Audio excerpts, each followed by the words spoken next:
नमस्कार, मैं विजय टांडे। संस्कार मिलता है और ये तो अपने गांव में बिजली तक की सुविधा नहीं थी। कैसे चैलेंजेस रहे हैं सर इस फील्ड में आपको? विवेक से तो हल करने का प्रयास करता ही था। तो बदलती है सर, मैंने देखा, लेकिन सर मैं समझता हूँ।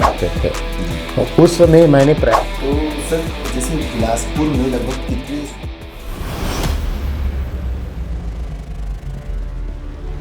नमस्ते साथियों, आप सभी का स्वागत है रास्ते चैनल पर।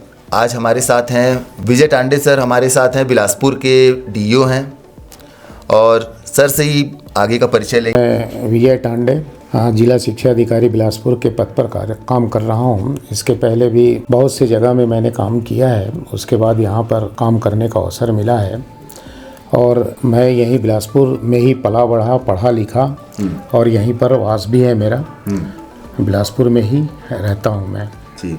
मतलब आप रहने वाले बिलासपुर के ही हैं। शिक्षा दीक्षा भी आपकी कहाँ से हुई सर? शिक्षा दीक्षा बिलासपुर से, माने वैसे मूल रूप से अभी वो जांजगीर जिला हो गया, पहले तो बिलासपुर में ही था। अच्छा। तो अकलतरा ब्लॉक करके एक गांव है छोटा सा, जहाँ पर हम कक्षा 1 से लेकर के 8 तक पढ़े जी। हाँ, वहाँ पर उस समय जब हम पढ़ते थे तो अपने गांव में बिजली तक की सुविधा नहीं थी जी। और करीब मैं 11वीं या 12वीं में था तब बिजली वहाँ पर आई। तब तक मैं वहाँ से निकल करके यहाँ बिलासपुर आ गया था जी। और बिलासपुर में ही एक छत्तीसगढ़ उच्चतर माध्यमिक विद्यालय है, अपना प्राइवेट स्कूल है, वहाँ पर मैंने पढ़ा है। और वहाँ से फिर कॉलेज मैंने साइंस कॉलेज जो सीपत रोड में है वहाँ से किया है जी। PGCMD कॉलेज से किया है, B.Ed हूँ, M.Ed हूँ और तब से जो है सतत इस विभाग में मैं काम कर रहा हूँ। लगभग 33 साल से ऊपर हो गए हैं जी। और आगे अभी और करना है जी। जी। कैसे चैलेंजेस रहे हैं सर इस फील्ड में आपको? चैलेंजेस शिक्षा विभाग में ही नहीं, किसी भी विभाग में चले जाओ हर जगह चैलेंज है। यहाँ पर भी चैलेंज हमको मिला है, लेकिन मैं अपने शिक्षकीय जीवन में कहूँ तो उस समय जो चैलेंज आता था उसको मैं अपने विवेक से तो हल करने का प्रयास करता ही था, लेकिन साथ में जो मुझको सहयोग मिलता था वो है बच्चों से ही मिलता था कि बच्चे जो हैं किस भाषा में, किस तरह से, किस नवाचार से उस बात को समझ सकते हैं। उन पर मैंने काम किया और बच्चों को अच्छा से सीखे भी हूँ। मेरी जो नौकरी है शुरुआत हुई होशंगाबाद से हुई। अच्छा। वहाँ पर जो है थोड़ी बघेल नहीं कहें, बुंदेलखंडी बातें होती हैं, चलती हैं वहाँ पर, और मैं छत्तीसगढ़ से वहाँ जा कर के काम किया। आपके अंडर में जहाँ 2000 से ऊपर के स्कूल हैं, मैं समझता हूँ अगर उसमें से एक बच्चों का भी भला हो गया आज की हमारी इंटरव्यू के बाद, क्योंकि हम चाहते हैं कि बच्चों को श्रम विभाग की योजना का पता चले, वो तमाम स्कॉलरशिप की जानकारियाँ मिले जो बच्चों को लगता है कि उनके फ्यूचर के लिए बाध्य आता है। क्योंकि समस्या ये आती है कि उनको फाइनेंशियल इशू होता है श्रम विभाग में सर, क्योंकि सरकारी स्कूलों में आप जानते हैं वो बच्चे पढ़ते हैं जिनके माता पिता ज़्यादातर श्रमिक होते हैं। अब उनको पढ़ाई करना है तो उनके सामने क्या समस्या आएगी? सबसे बड़ी समस्या है फाइनेंशियल। ये आप जो बात बोल रहे हैं कि जैसे लेबर श्रम विभाग की जो छात्रवृत्ति की बात है इसमें, और हम जो हमारे विभाग से जो छात्रवृत्ति, राज्य छात्रवृत्ति या पोस्ट मैट्रिक, प्री मैट्रिक छात्रवृत्ति जो है ये शासन के द्वारा पहले से ही दी जा रही है, लेकिन एक बंधन है कि एक बच्चे को एक तरह का लाभ मिल सके, ये पहले से निर्धारित है। जैसे आपने कहा कि श्रमिक जो होते हैं उनके बच्चों को श्रम छात्रवृत्ति मिलती है। यहाँ पर जैसे है, मैंने देखा भी है, वहाँ पर गया है, यहाँ पर एक ठोन का चलता है वहाँ, उसमें मैंने देखा भी है। तो श्रम करने वाले जो हैं, चाहे वो हमारे रिक्शा चालक हों, बाई का काम करने वाली हों या राजमिस्त्री का काम करने वाले हों, ऐसे श्रमिक जो होते हैं इनके बच्चों को ये पात्रता बनती है। और हमारा जो विभाग है वो प्रयास करता है कि भाई संबंधित बच्चे का वो जो उनका आवेदन उस विभाग में पहुंच सके। क्योंकि मैं देखा सर स्कूल के प्रिंसिपल कतराते हैं, कॉलेजों के प्रिंसिपल कतराते हैं। मतलब भाई आप पहले जानकारी तो लीजिए। क्या सर, मैं आपके माध्यम से, अपने चैनल के माध्यम से क्लियर करना चाहता हूँ, ST SC OBC के स्कॉलरशिप के अलावा ही ये श्रम विभाग का स्कॉलरशिप मिलता है कि नहीं मिलता? ये थोड़ा सा मुझे ये आया था एक बार, एक चिट्ठी आई हुई थी कि श्रमिक के बच्चों को उनका श्रम का स्कॉलरशिप दिया जाना है। वो तो श्रम के आधार पर मिल रहा है जी। और इसी तरह से SC ST OBC का, जैसे मैंने अभी आपको बताया कि प्री मैट्रिक और पोस्ट मैट्रिक छात्रवृत्ति मिलती है। कॉलेज में है तो उनको पोस्ट मैट्रिक, और कक्षा 3 से हमारा शुरू हो जाता है जी। छात्रवृत्ति मिलना।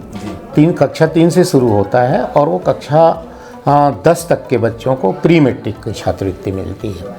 तो इनमें ढेर सारी छात्रवृत्तियाँ हैं, 52 तरह की छात्रवृत्तियाँ हैं। उसमें से जो है मुख्य रूप से जिसमें बच्चे को आर्थिक रूप से जिसमें ज़्यादा लाभ हो उनको दिया जाना रहता है। सभी प्रकार की छात्रवृत्ति को उनको नहीं दिया जाना। ये जो मैं 52 बता रहा हूँ, तो ये श्रम विभाग में जैसे श्रमिक हैं और उनके बच्चों को श्रम छात्रवृत्ति मिलती है तो दिया जाना चाहिए। और हमने सभी को निर्देश संस्था प्रमुखों को कर चुके हैं।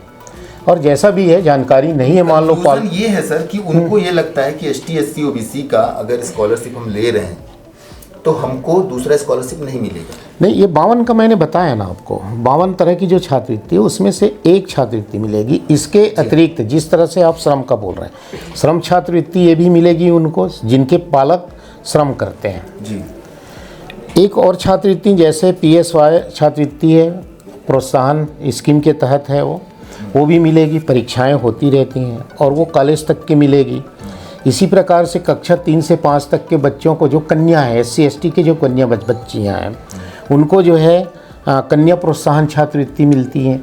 तो इस तरह के अलग अलग छात्रवृत्तियाँ हैं और उनको जो है दिया भी जाता है कक्षा के हिसाब से। इसके अलावा होता है, मैं बच्चों को समझाता हूँ, जब भी कभी मेरी मुलाकात होती है सर, मैं किसी प्रोग्राम में या कोई कैरियर काउंसलिंग प्रोग्राम में मुलाकात करता हूँ, बच्चों को बताता हूँ कि ST SC OBC का जो स्कॉलरशिप मिलता है वो आपको आपके कास्ट के बेस पे मिलता है, आपके जाति गणना के बेस पे मिलता है कि आप ST में आते हैं कि OBC में आते हैं कि जिसमें भी आते हैं, XYZ आते हैं। ठीक है। श्रम विभाग का स्कॉलरशिप आपको इसलिए मिलता है क्योंकि आपके माता पिता श्रम करते हैं। ठीक है। इसके अलावा अगर आपको NTPC का स्कॉलरशिप टेस्ट देना है, रेलवे का स्कॉलरशिप टेस्ट, बहुत सारी संस्थाएं हैं सर जो 2000 करोड़ से ऊपर का टर्नओवर CSR फंडिंग करती हैं, वो अपना स्कॉलरशिप टेस्टिंग कराती हैं। तो आप वो सब इनके अलावा ही मिलता है। अगर आप बच्चे, क्योंकि सर अगर पढ़ने वाले हैं 90% से ऊपर लेके आ रहे हैं, तो बहुत सारी ऐसी गवर्नमेंट की और बहुत सारी ऐसी प्राइवेटली भी योजनाएं चल रही हैं जो बच्चे देकर अच्छे अच्छे बेनिफिट उठा सकते हैं जी। तो स्कूलों में ये जानकारी कम से कम अच्छे से डिलीवर हो सके, कम से कम बच्चों को जो श्रमिक वर्ग के हैं, खासकर देखिए तो वो आखिरी जी, समझ रहे हैं ना जी, उनके पास वो कोई भी व्यवस्था नहीं है, तो ना उनको कोई सपोर्ट करता है, ना उनके पास कोई अवेयरनेस है। स्किल हो के भी, कल जैसे मैं बताया ना प्रोग्राम में 96% लेके आई बच्ची। अब उसका सवाल था कि सर मैं आर्ट्स लेके पढ़ रही हूँ आज के डेट में और मुझे टीचर नहीं उपलब्ध हो पाते हैं, तो मैं सर एज आपसे DO से रहते मैं चाहता हूँ कि कैसे इनकी कमियों को दूर किया जा सकता है, क्या आपके पास तैयारी है, क्या प्लानिंग है? इसके लिए जो है, जैसे आपने कहा कि 96% बच्ची जो है ले करके उनको ये देखना था कि कौन सा विषय पढ़ना चाहती हैं जी। हो सकता है उनका आर्ट में ही रुचि रही हो जी। आर्ट भी कोई गलत विषय नहीं, बहुत सही विषय है जी। कॉमर्स भी सही विषय है, साइंस के भी विषय बहुत बढ़िया हैं, वो बच्चों के रुचि पर निर्भर करते हैं।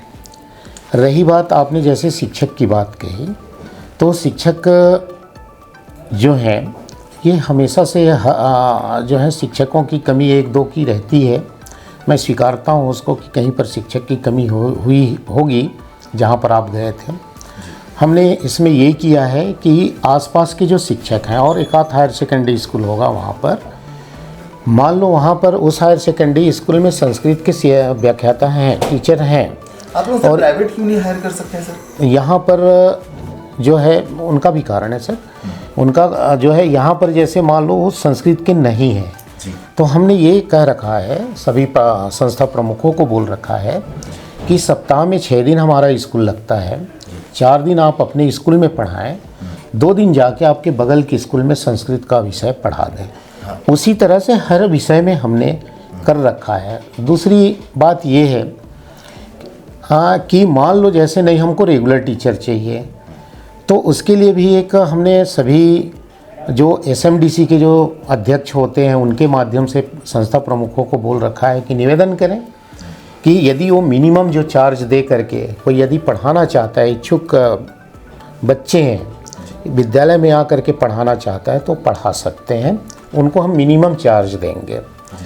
यदि इसके बाद उसके लिए कैसे प्रतिवेदन कर सकते हैं? उसके लिए ये है कि एसएमडीसी की बैठक, उसमें गांव के ही रहते हैं, सदस्य अध्यक्ष बनते हैं, सचिव हमारे संस्था प्रमुख होता है, ठीक है, 2-4 सदस्य भी होते हैं उसमें जी, लगभग 16 सदस्य होते हैं उसमें, महिला पुरुष आजा जजा ये सब उसमें निर्धारित रहता है। और उन सब की सहमति से जी, यदि मिल जाते हैं बच्चे, कोई इच्छुक है मैं पढ़ा दूंगा, ये कर दूंगा, अच्छा से अध्यापन करा दूंगा, इस तरह की बात आती फीडबैक अच्छा जाए, जो अच्छा है, तो उसको छानबीन करके ताकि किसी प्रकार की अव्यवस्था विद्यालय में ना फैले, उसको देखते हुए उनकी एक तरह से अनुमति दे दी जाती है कि आप आइए पढ़ाइए, और उनका भी हम सहयोग लेते हैं। इसके बाद भी जैसे नहीं हो पाता है सर, तो वो विकट स्थिति मेरे लिए भी हो जाती है।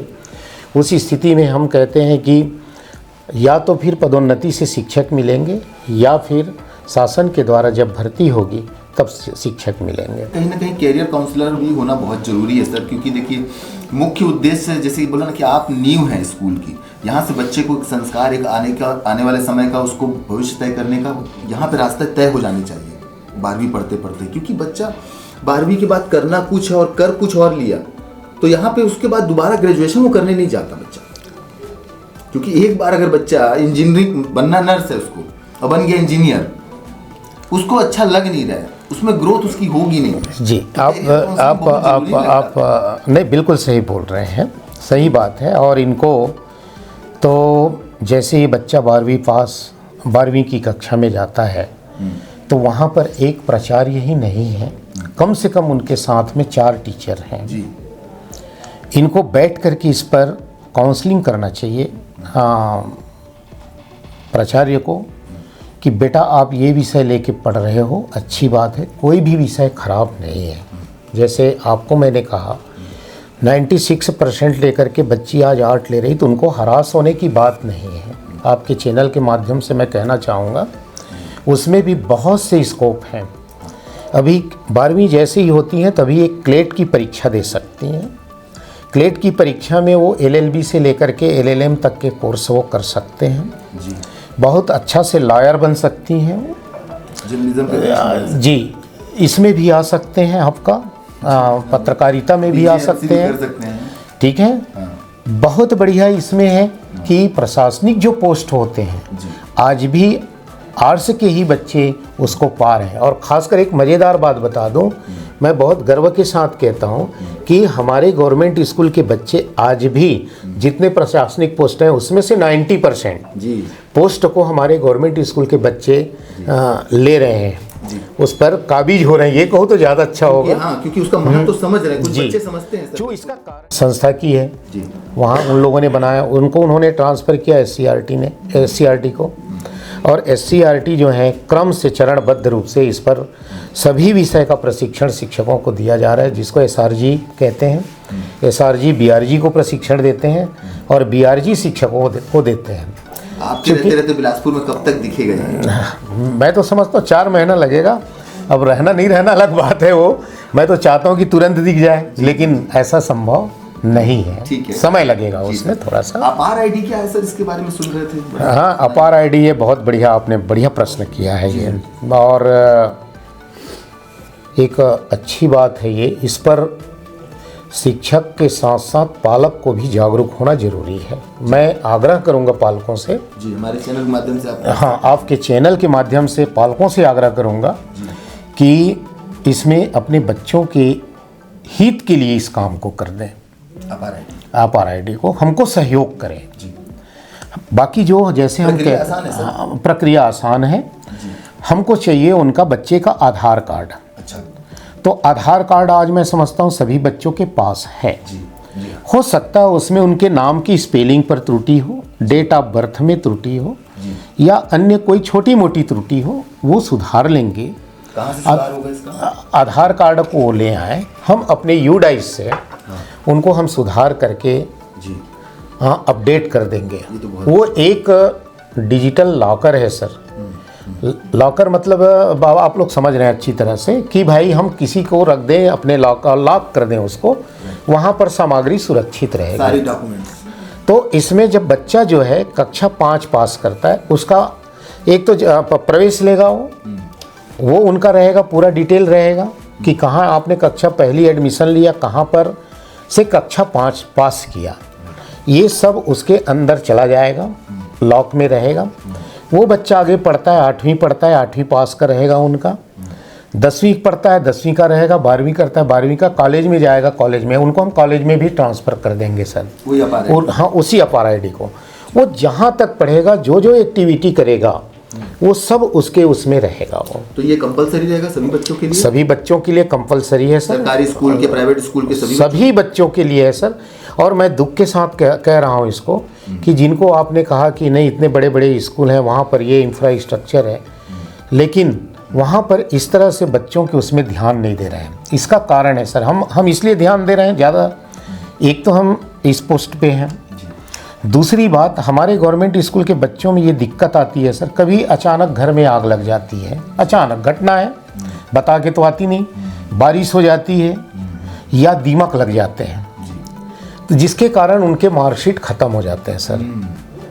अब यदि मान लो कोई वैकेंसी आती है और वो बच्चा योग्य है और उसको आज 8वीं की मार्कशीट चाहिए जिसको दीमक ने खा गया है, तो तत्कालिक रूप से उसको नहीं मिल पाता है।